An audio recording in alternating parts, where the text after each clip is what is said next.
വിവിധ ആവശ്യങ്ങൾ ഉന്നയിച്ച സംയുക്ത ട്രേഡ് യൂണിയൻ പ്രഖ്യാപിച്ച അഖിലേന്ത്യാ പണിമുടക്ക് തൃശൂർ ജില്ലയിൽ പൂർണ്ണം. ചേർപ്പ് മേഖല ഉൾപ്പെടെ മുഴുവൻ പ്രദേശങ്ങളിലും പണിമുടക്ക് ഹർത്താലിന് സമാനമായ രീതിയിലാണ് പുരോഗമിക്കുന്നത്. ലേബർ കോഡുകൾ ഉൾപ്പെടെയുള്ള കേന്ദ്ര നിയമങ്ങൾക്കെതിരെ വിവിധ ട്രേഡ് യൂണിയനുകൾ സംയുക്തമായാണ് 24 മണിക്കൂർ അഖിലേന്ത്യാ പണിമുടക്ക് നടത്തുന്നത്. ബുധനാഴ്ച അർദ്ധരാത്രി മുതൽ വ്യാഴാഴ്ച അർദ്ധരാത്രി വരെ നീളുന്നതാണ് പണിമുടക്ക്. CITU, AITUC, INTUC ഉൾപ്പെടെ 10ഓളം ട്രേഡ് യൂണിയനുകളാണ് പണിമുടക്ക് നടത്തുന്നത്.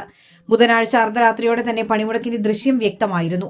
ചേർപ്പ് മേഖലയിൽ പണിമുടക്ക് ജനജീവിതത്തെ പൂർണ്ണമായും സ്തംഭിപ്പിച്ചു. കടകമ്പോളങ്ങൾ പൂർണ്ണമായും അടഞ്ഞുകിടക്കുകയാണ്. സ്വകാര്യ ബസ്സുകൾക്കൊപ്പം KSRTC ബസ്സുകളും സർവീസ് നടത്തുന്നില്ല. ഏതാനും സ്വകാര്യ വാഹനങ്ങൾ മാത്രം നിരത്തിലിറങ്ങി. മെഡിക്കൽ ഷോപ്പുകൾ ഉൾപ്പെടെ അവശ്യ സർവീസുകൾ പ്രവർത്തിക്കുന്നുണ്ട്. വിവിധ ഭാഗങ്ങളിൽ ട്രേഡ് യൂണിയൻ പ്രവർത്തകർ പ്രകടനവും നടത്തി.